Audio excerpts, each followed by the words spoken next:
Hello everyone, एमर्स chemistry classes में आप सभी का स्वागत है। आज हम लोग स्टैंडर्ड 12th के केमिस्ट्री से chapter 4th D and A block element से एनसीईआरटी के प्रैक्टिस क्वेश्चंस करने वाले हैं, जो हमारे बोर्ड और कॉम्पिटिटिव एग्ज़ाम के लिए बहुत ही इम्पॉर्टेंट है। इसमें से पहला क्वेश्चन है, element of which group are called D block elements. तो कौन से ग्रुप के एलिमेंट डी ब्लॉक के एलिमेंट कहलाएंगे, तो ये सबको पता होगा। अगर मैं फर्स्ट 1 to 2 की बात करूं, तो जो फर्स्ट और 2 वाले होते हैं ये एस ब्लॉक एलिमेंट होते हैं। 13 to 18 वाले जो होते हैं वो पी ब्लॉक एलिमेंट होते हैं। 13 to 17 जो होते हैं ये भी पी ब्लॉक के ही एलिमेंट होंगे। और जो अपना 3 to 12 होते हैं ये कौन से एलिमेंट होते हैं, डी ब्लॉक के एलिमेंट होते हैं। और डी ब्लॉक के एलिमेंट को हम लोग जनरली ट्रांजिशन एलिमेंट बोलते हैं। टोटल डी ब्लॉक एलिमेंट जो है वो है 40, लेकिन अगर टोटल ट्रांजिशन एलिमेंट की बात करें तो टोटल ट्रांजिशन एलिमेंट है कितने हैं, 36।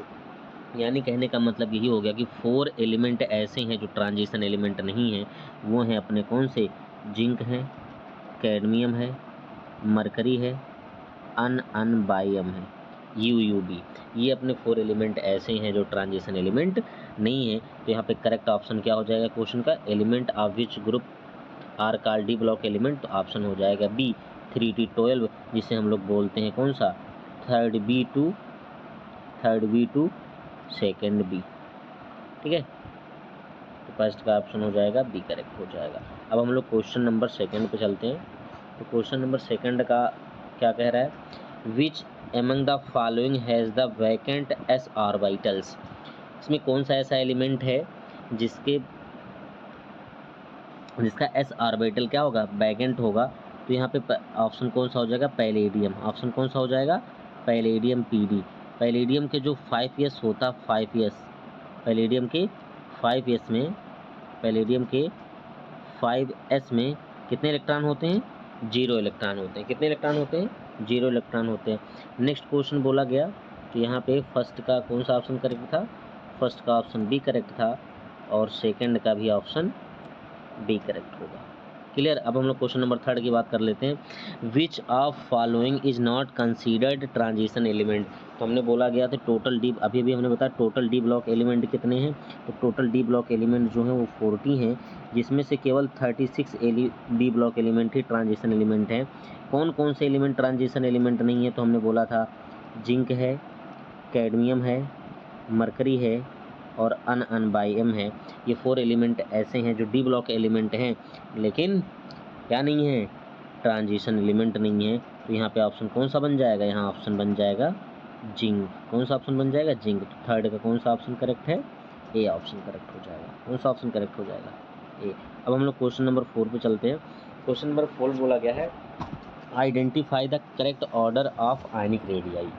अब एक बात हमेशा याद रखना, जब जब हम लोग पीरियोडिक टेबल के टाइप ये ऐसे ऑर्डर का हम लोग को लिखना होगा, ऑर्डर लिखना होगा, जब जब चाहे एटॉमिक रेडियस का लिखना हो, आयोनाइजेशन एनर्जी का लिखना हो, इलेक्ट्रॉन एफिनिटी का लिखना हो, मेल्टिंग पॉइंट लिखना हो, बॉइलिंग पॉइंट, कोई भी आपको ऑर्डर लिखना हो, तो सबसे पहला काम आप ये चेक कर लो कि वो जो एलिमेंट दिए गए हैं वो पीरियड के हैं या ग्रुप के हैं। अगर पीरियड है तो पीरियड के अकॉर्डिंग सीक्वेंस से अरेंज कर देना, अगर ग्रुप के हैं तो ग्रुप के अकॉर्डिंग सीक्वेंस से रख लेना है। उस सेकंड पॉइंट आपको क्या करना है, जो जनरल ट्रेंड होता है, जो जनरल ट्रेंड होता है वो जनरल ट्रेंड अप्लाई करना है। जैसे एटॉमिक रेडियस की बात करें तो एटॉमिक रेडियस जो होता है लेफ़्ट टू राइट जाने पर, पीरियड में लेफ़्ट टू राइट जाने पर डिक्रीज होता है, लेकिन ग्रुप में टॉप टू बॉटम आने पे क्या होता है, इंक्रीज होता है। तो वो जनरल ट्रेंड लगाना है। तीसरा आपको ये चेक कर लेना है कहीं उसमें कोई एक्सेप्शन तो नहीं है। अगर एक्सेप्शन है तो किस तरह का एक्सेप्शन है, और उसको हम लोग चेंज करके फाइनल ऑर्डर बना लेंगे। तो हम लोग के पास यहाँ पे देखिए कौन कौन सा ऑप्शन दिया है। ऑप्शन हम यहाँ पे चेक कर लेते हैं। हम लोग को पहला किसके किसके बीच में करना है, यहाँ पे करना है titanium, vanadium, copper and zinc, यही है ना। तो सबसे पहला काम है आपको क्या करना है, सबसे पहला काम है आपको ये करना है, यानी Ti+2 दिया हुआ है, Vi+2 दिया हुआ है, Cu+2 दिया है और Zn+2 दिया है। इसमें सब में चार्ज सेम है। बस ये ऑर्डर बनाना है किसकी आयनिक रेडियाई सबसे ज़्यादा होगी। तो सबसे पहले हम लोग सीक्वेंस बनाते हैं। तो आपको याद रखना क्या था, सीक्वेंस क्या था, एटॉमिक साइज का। तो आपको सबसे पहले आप पता कर लो कि ये ग्रुप के हैं या पीरियड के हैं। तो titanium, vanadium, copper and zinc ये क्या है, 4th पीरियड की 3D सीरीज के एलिमेंट हैं। तो सबसे पहले हम लोग सीक्वेंस में रखते हैं इनको।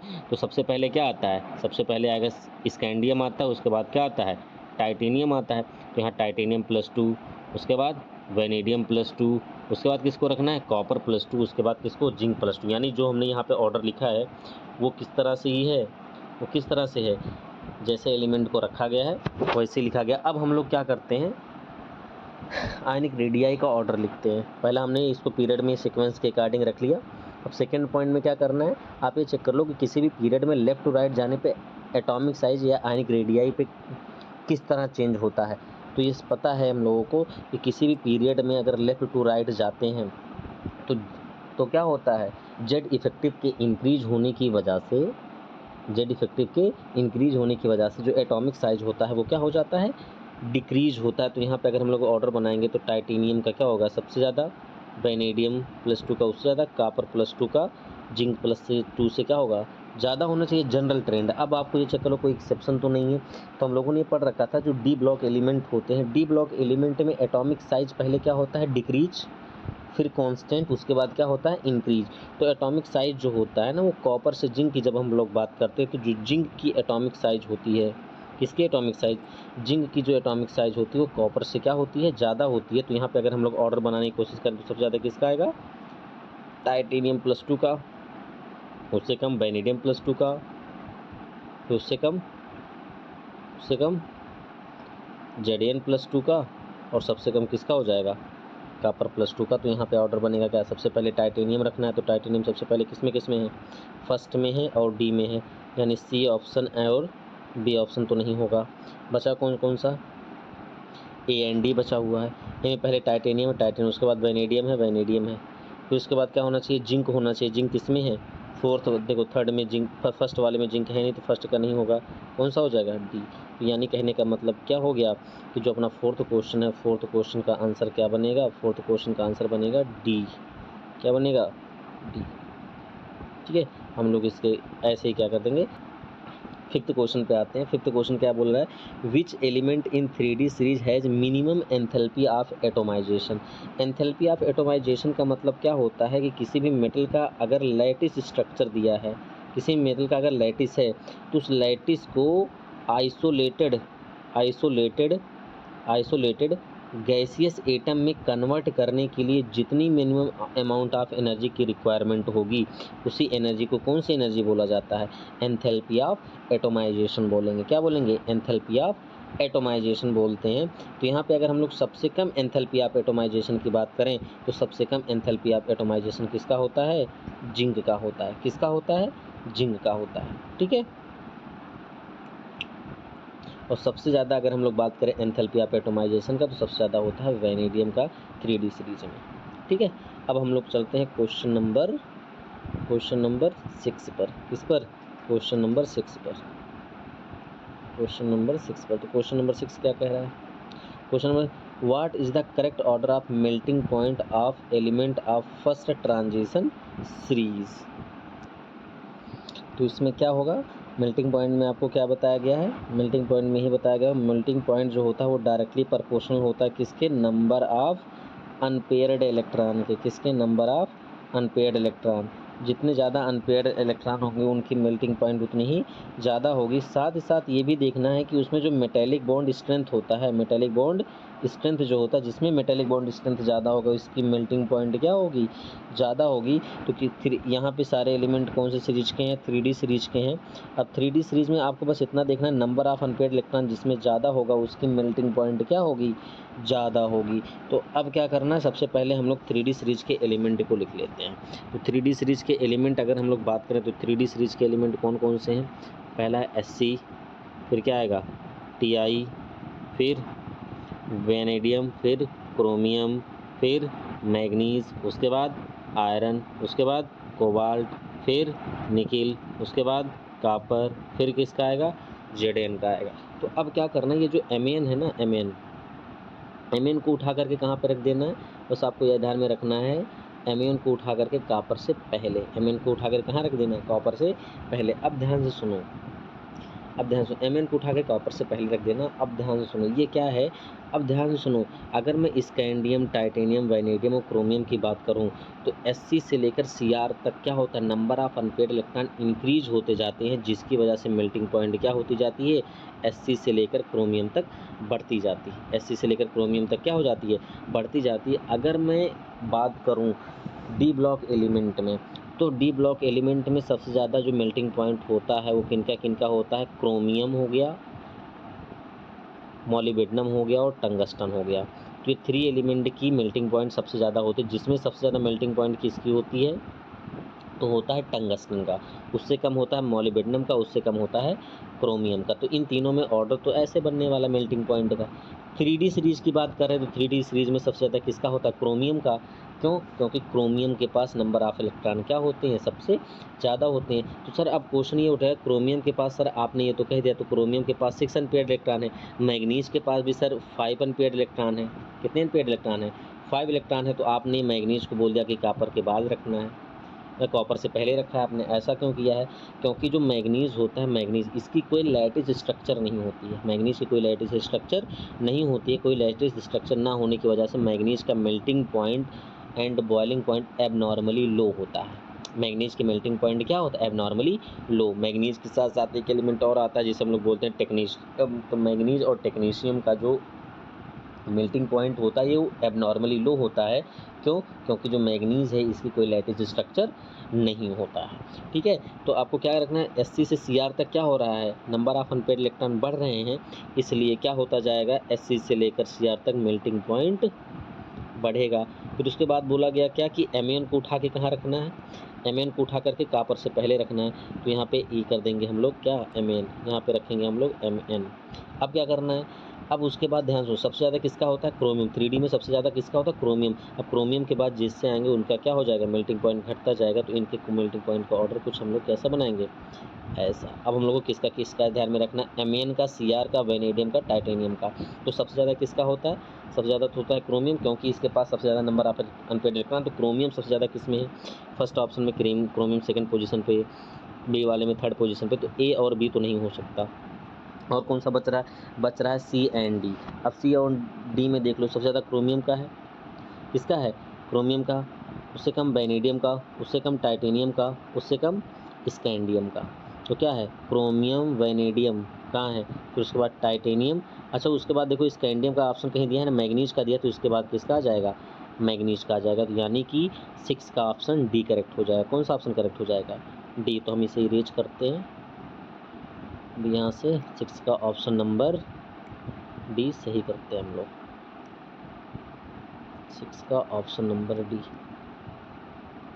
6 का ऑप्शन नंबर डी। ठीक है, अब हम लोग क्वेश्चन नंबर 7 की बात करें। विच of the following is not known, इसमें से कौन सा ऐसा एलिमेंट है जो नोन नहीं है। तो आपको पता है कॉपर प्लस 2, हाँ कॉपर प्लस 2 बनाता है, कॉपर प्लस 2 फॉर्म बनता है, सॉरी कॉपर प्लस 2 बनाता है।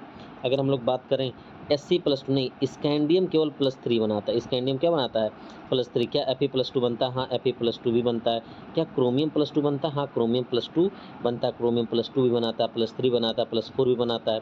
ठीक है, तो यहाँ पे जो क्रोमियम है +2 भी पॉसिबल है, Fe प्लस 2 भी पॉसिबल है, कॉपर प्लस 2 भी पॉसिबल है, लेकिन Sc प्लस 2 पॉसिबल नहीं है। Sc प्लस 2 पॉसिबल नहीं, Sc प्लस 3 बनाता है। ठीक है, तो अब हम लोग यहाँ पे कौन सा ऑप्शन करेक्ट हो जाएगा, 7 का बी, 7 का बी। इरेज करते हैं और बाकी सारी चीज़ें।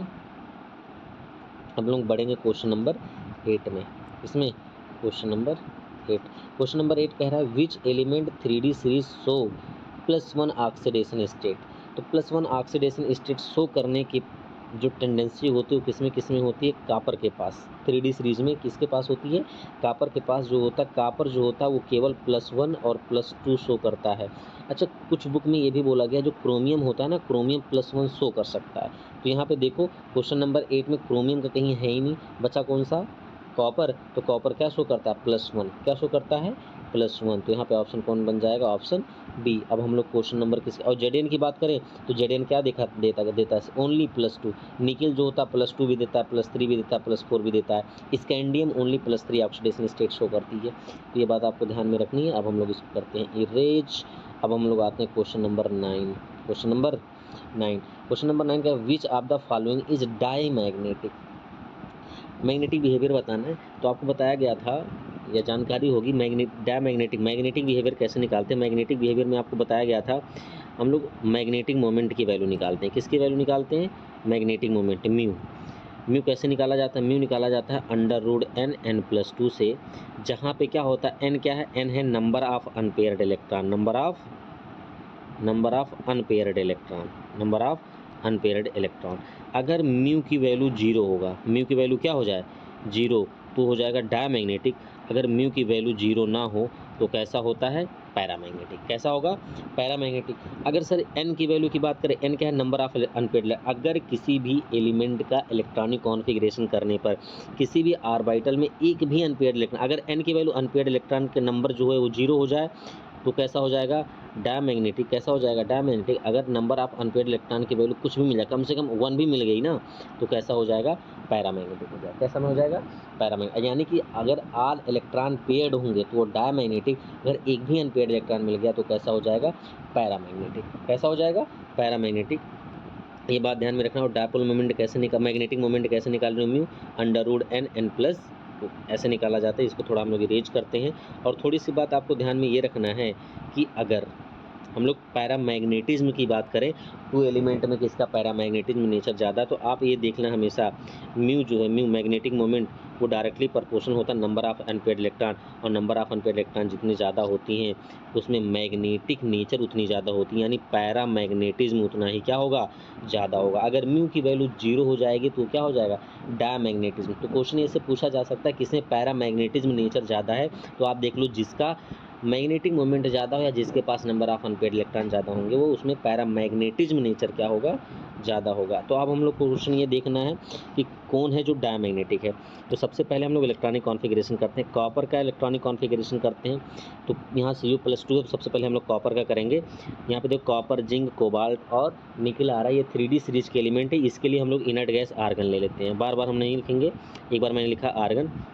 और अगर इसका इलेक्ट्रॉनिक कॉन्फ़िगरेशन करें कॉपर का, तो हो जाएगा क्या? 3D और 4s ही रहेगा ना, 3D और 4s। और कॉपर का एटॉमिक नंबर 29 होता है, तो 4s एक्सेप्शन है, तो 4s में 1 इलेक्ट्रॉन जाएगा। इसमें कितने इलेक्ट्रॉन जाएंगे?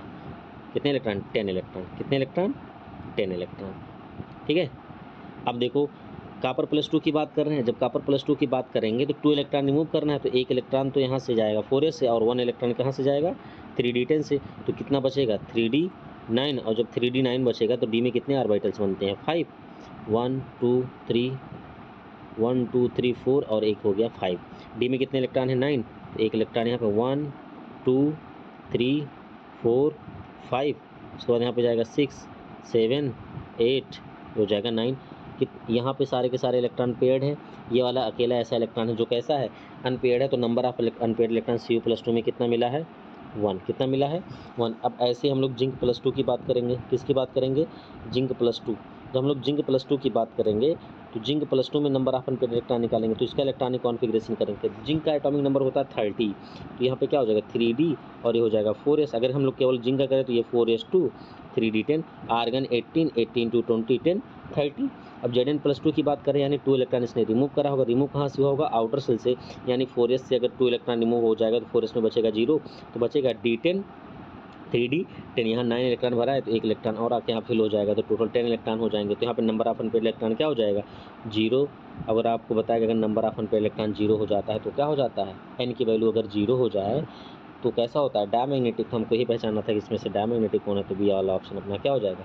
करेक्ट हो जाएगा। बाकी हम लोग आगे नहीं बढ़ रहे हैं क्योंकि हम लोग को आंसर मिल गया। ठीक है, इसी तरह से हम लोग क्या करते हैं? अनपेयर्ड इलेक्ट्रॉन निकाल सकते हैं। तो आपको ये ध्यान में रखना है कि जो 9th क्वेश्चन का करेक्ट ऑप्शन कौन सा है? डी। अभी यहाँ पे इतने क्वेश्चन को हम लोग डी एंड करते हैं, क्वेश्चन नंबर 9 तक। क्वेश्चन नंबर 10 तो अगले वीडियो में मिलते हैं। प्रैक्टिस करते रहें। All the very best. Thank you.